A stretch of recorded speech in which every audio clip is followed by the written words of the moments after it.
American software మార్కెట్ని కుదిపేస్తుంది.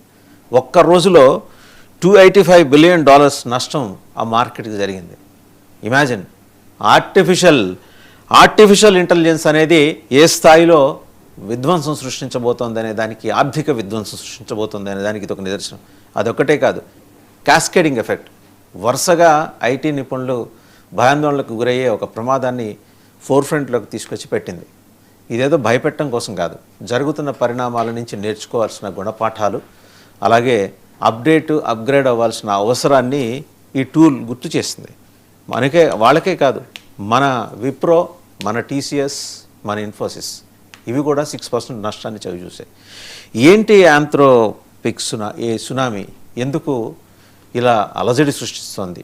దీంతోపాటు నిన్న పార్లమెంట్లో ప్రధానమంత్రి మోదీ చేసిన ప్రసంగం, వీటన్నిటి మీద సమగ్ర విశ్లేషణ చేయడానికి మనతో జాయిన్ అయ్యారు పొలిటికల్ అనలిస్ట్ పేకేట్ ప్రసాద్ గారు. నమస్తే ప్రసాద్ గారు. అలాగే ఐటీ నిపుణులు, పొలిటికల్ అనలిస్ట్ రామ్నాథ్ గారు, ఇద్దరికి కూడా నమస్తే అండి. టు స్టార్ట్ విత్ పేకేట్ ప్రసాద్ గారు, మీరు ఐటీ రంగంలోనే ఉన్నారు, యాంథ్రోపిక్ సృష్టించిన ఆ సునామీ, ఆ ప్రకంపనలు చూశారు. ఇది మనకి ఈ టెక్నాలజీ వరమా శాపమా? ఒకవేళ శాపం అయితే ఈ బైపాస్ రోడ్డు మూసుకుపోతే ఔటర్ రింగ్ రోడ్ ఏమైనా ఉందా?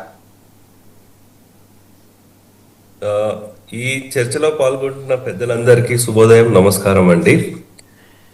ఇక్కడ మనము చూడాల్సిన అంశం ఏంటంటే, ఏఐ అనేది ఈ 5 సంవత్సరాలు 10 సంవత్సరాలు వచ్చింది కాదండి. 1950s నుంచి ఉంది ఏఐ. యాక్చువల్లీ చెస్ ప్లేయర్స్ ఎవరైనా ఉంటే, గ్యారీ కాస్పరోవ్ అనే వ్యక్తి, అంటే మనకి వరల్డ్ నెంబర్ 1గా ఉండేవారు. వారిని 1997లోనే ఐబిఎం వాళ్ళది ఒక కంప్యూటర్ ఓడిచ్చేసింది ఆయన్ని.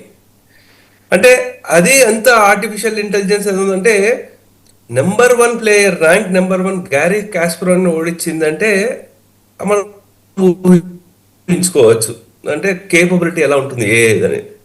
అలాగే మనకి ఇప్పుడు గత 10-15 సంవత్సరాల నుంచి యాపిల్ నుంచి సిరి అంటున్నారు, ఎలెక్సా అంటున్నారు. అయితే ఇవన్నీ అప్పటి నుంచి ఉన్నాయి కదా, ఇప్పుడెందుకు ఇంతలా భయపెట్టిస్తుంది అనే అంశం చాలా ముఖ్యమైనది. ఒకప్పుడు ఇవన్నీ చెయ్యాలి అంటే దానికి కావలసిన హార్డ్వేర్ విపరీతంగా ఖర్చు పెట్టాల్సి వచ్చేది. కానీ ఇప్పుడు క్లౌడ్ అని, డేటా సెంటర్లని ఇవన్నీ రావడంతో వీటి కాస్ట్ తగ్గుతూ వచ్చింది. దానికి తోడు ఓపెన్ ఏఐ, ఇప్పుడు ఒక లాస్ట్ 3-4 ఇయర్స్ నుంచి వస్తుంది ఓపెన్ ఏఐ. అయితే దాంట్లో ఏమవుతుందంటే, ఇంకా మనము నిత్య జీవితంలో చేయాల్సిన పనులన్నీ చాలా ఫాస్ట్గా అయిపోతున్నాయండి. ఆ కంపెనీలోంచే పనిచేసి బయటికి వచ్చిన ఈ యాంథ్రోపిక్ వాళ్ళు ఏం చేశారంటే, ఈ టూల్ ఏదైతే ఉందో, యాంథ్రోపిక్ క్లౌడ్ కోవర్క్ టూల్ ఏదైతే ఉందో దాన్ని లాంచ్ చేశారు. అయితే ఆ టూల్ అంటే ఈ జనవరి లాస్ట్ వీక్లో లాంచ్ చేశారు. దానివల్ల ఏమవుతుందంటే, సరే ఐటీ ఉద్యోగులు పక్కన పెడితే అది యాక్చువల్లీ ఏం చేస్తుందంటే, లీగల్ వాళ్ళు, sales, marketing, finance, data analysis ఇటువంటి కార్పొరేట్ ఉద్యోగాలు ఏవైతే ఉన్నాయో అవన్నీ ఈజీగా వాళ్ళకి కావాల్సిన పనులు, వాళ్ళకి ఫైల్స్ వాళ్ళు చేసుకోవాల్సినవి ఏవైతే ఉన్నాయో ఆటోమేటిక్గా చేసేస్తోంది. అయితే ఇవన్నీ ఓపెన్ సోర్స్ అని కూడా అంటున్నారు ఈ ప్లగిన్స్. అందుగురించి పెద్ద కోడ్ మీద డిపెండెన్సీ లేకుండా ఆటోమేటిక్గా అదే చేసుకుంటూ వచ్చేస్తుంది.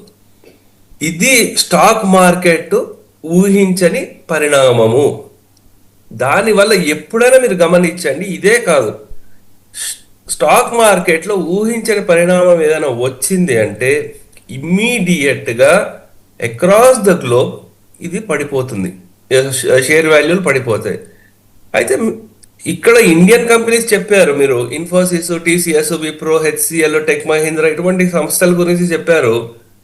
అవే కాదు, ఈవెన్ దానికంటే ఎక్కువ శాతము గార్ట్నర్ పడిపోయింది 21%. S&P గ్లోబల్ పడింది.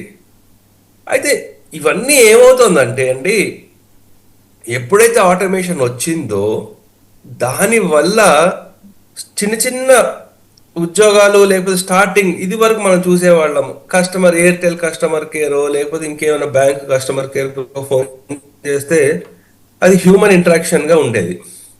కానీ ఇప్పుడు చాలా మటుకు ఇప్పుడు ఏఐని యూజ్ చేసుకుంటే మన హ్యూమన్ వాయిస్ లోనే మాట్లాడుతున్న వ్యక్తులు చేస్తున్నారు.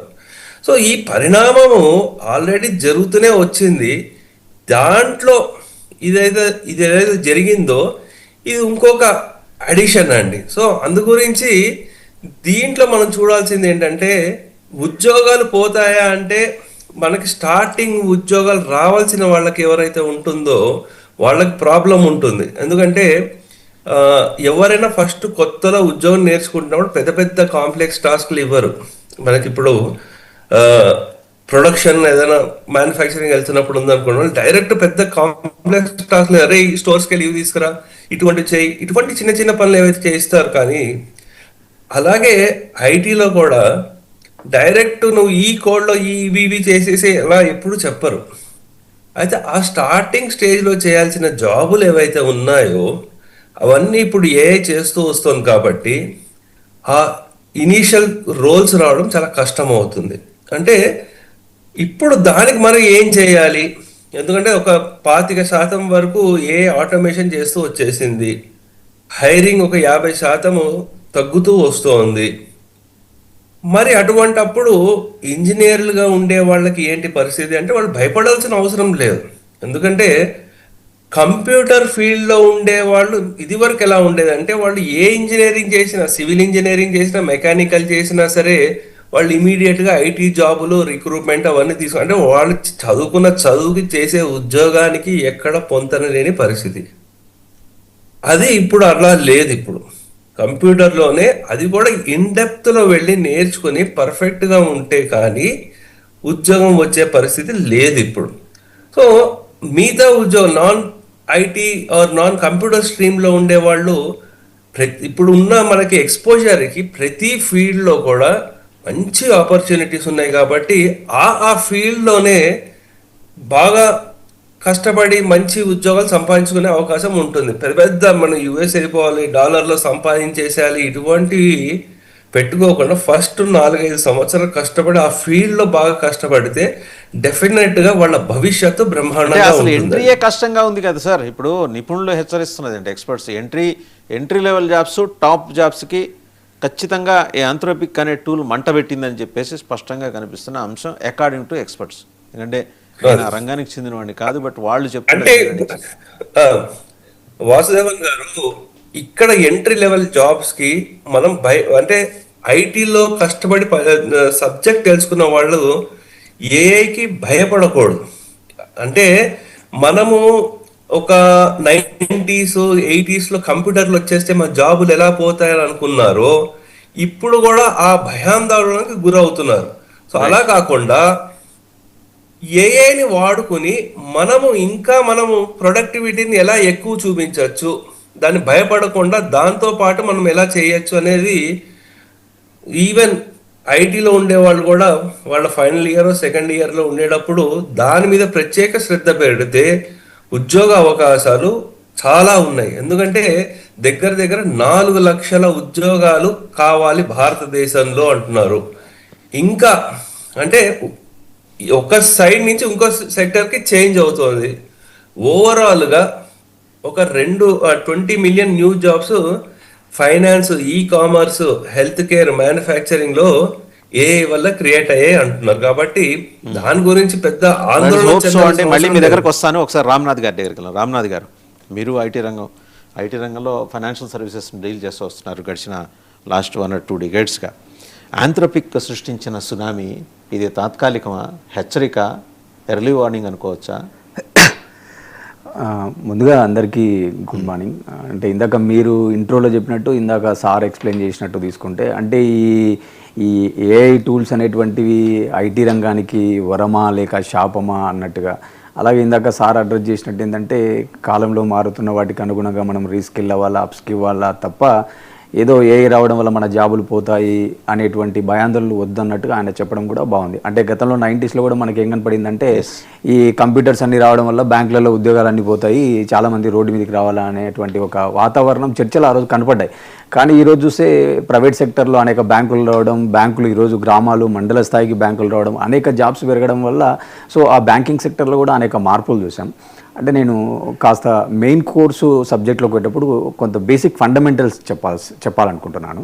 అంటే సహజంగా ఏంటంటే సాఫ్ట్వేర్ ఇండస్ట్రీకి సంబంధించిన ఇందుకు మీరు అన్నట్టుగా విప్రో, ఇన్ఫోసిస్, తర్వాత టీసీఎస్ ఇట్లా పెద్ద కంపెనీల షేర్స్ అన్ని, ఏడిఆర్స్ అన్ని పడిపోయాయి.